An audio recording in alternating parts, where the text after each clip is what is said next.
Good day mga kanegosyo. Ang topic natin ngayon tungkol sa market or community ng mayaman.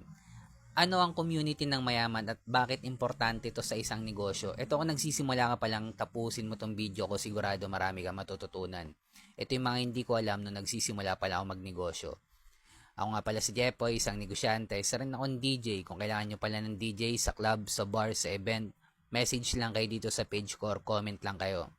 Ang example ko sa inyo mga kanegosyo sa community ng mayaman, ang Ateneo or Atenista na estudyante na nag-aaral sa Ateneo mga kanegosyo. Paano naging community to at paano naging market to mga kanegosyo?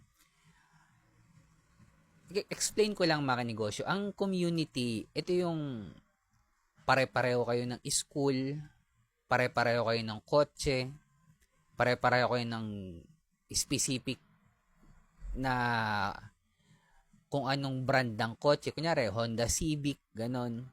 Honda City, lahat kayo naka Honda City. Lahat kayo naka Lamborghini. Isang community yon mga kanegosyo. Bakit importante ito sa pagninegosyo? Kwento ko lang. Way back 2015, nung naitayo ko yung sari-sari store ko, malapit sa school kung saan ako graduate ng college. Graduate po ako ng marketing management sa TIP Cubao. Nung nagsisimula ako magnegosyo, mga kanegosyo, hindi ko pa alam yung mga market ng mayaman na yan, yung focus in one na yan. Hindi ko pa alam yung scale up sa level 2 na applyan yung negosyo natin. Isa lang sa mga to, franchising, distribution, manpower, software, licensing, platform, para lalong lumaki yung negosyo natin. Sa nakaraang vlog ko mga kanegosyo, na explain ko na ang school ay isang negosyo din. Is manpower business. Ang tatapi ko naman ngayon mga kanegosyo, tungkol sa market or community ng mayaman. Bakit to importante sa isang negosyo? Nung nagsisimula akong magnegosyo, nagkataon naitayo ko yung sari-sari store ko malapit sa school kung saan ako graduate ng college. So, ang community pinaglilingkuran ko is college student na nag-aaral sa TIP na merong pera. Pang-anim akong sari-sari store mga kanegosyo. Sa aming anim na sari-sari store, ako laging pinakamahal magbenta. Mahal ako ng 5 piso, 2 piso. Normally kasi sa sari-sari store, pare-pareho lang naman kayo ng benta dyan. Kung ano meron sa kabila, meron din sa akin. Pero bakit mas mahal yung benta ko? Mas malupit naman kasi yung serbisyo ko mga kanegosyo.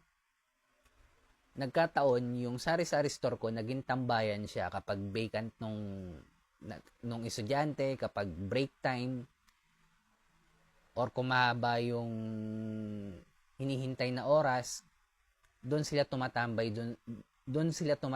sa sari-sari store ko mga kanegosyo. At kahit mag-mark up ako ng malaki, alam ko may pera yung community yung pinagsisilbihan ko, which is yung mga college student ng TIP.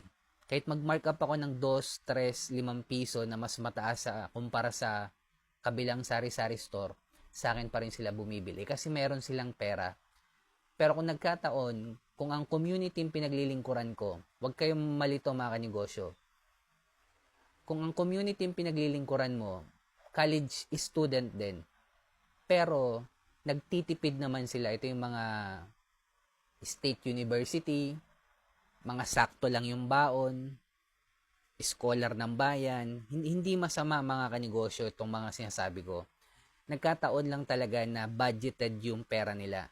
Na kahit mag-mark up ka ng malaki, hindi nila kayang mabili. Dahil limited lang yung resources tsaka yung budget nila mga kanegosyo. So pagsilbihan natin, yung community na merong pera, tulad na lang ng mga estudyante ng Ateneo, yung mga Atenista mga kanegosyo. Kahit hindi ka nag-aaral sa Ateneo, pwede ka pa rin makapasok sa community nila. As long as nagbibigay ka ng value sa community mga kanegosyo. At nakikita nila yon. At kahit mag-mark up ka ng malaki mga kanegosyo, na ma-provide mo yung pangangailangan nila, kunyari, nakakreate ka ng product na kailangan ng community nila, ng mga estudyante. kahit mag-markup ka ng malaki mga kanegosyo, or kunyari, nag-create ka ng t-shirt para sa mga atinista, kahit mag-markup ka ng, ang mahal mo ibenta yan, 1,000 per t-shirt halimbawa, bibilin pa rin nila yan. Una, kilala ka nila.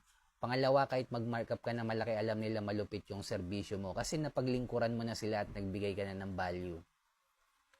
Yan ang importansya ng community mga kanegosyo or market ng mayaman. Pareho lang yon, community or market. Binigyan ko lang ng example yung community na pare-parehong school. Kung saan sila nag-aaral, may school na nagtitipid, may school na grabe gumastos. Doon tayo sa grabe gumastos mga kanegosyo. Pagkakitaan natin yung mayaman, mabigay tayo sa mahirap. Kaya kung nagsisimula ka pa lang magnegosyo, focus in one, pagsilbihan yung community or hanapin yung community ng mayaman, tulad na lang ng nasa picture mga kanegosyo, mga estudyante ng Ateneo, Atinista. I-scale up yung negosyo natin sa level 2, apply ng franchising yan, business, distribution, manpower, software, licensing, platform. Panghuli, kailangan na natin gumawa ng content dahil kasama na to sa trabaho natin bilang negosyante. Kaya kung umabot ka sa dulo na video na to, subscribe ka naman sa akin, heart mo na rin to, comment ka lang, sabihin mo, Ateneo. Kaya kung bilang negosyante, kung dumadanas tayo ng pagsubok or struggle, huwag natin kalimutan mag-pray kahit anong religion natin. Ingat tayong lahat. Peace.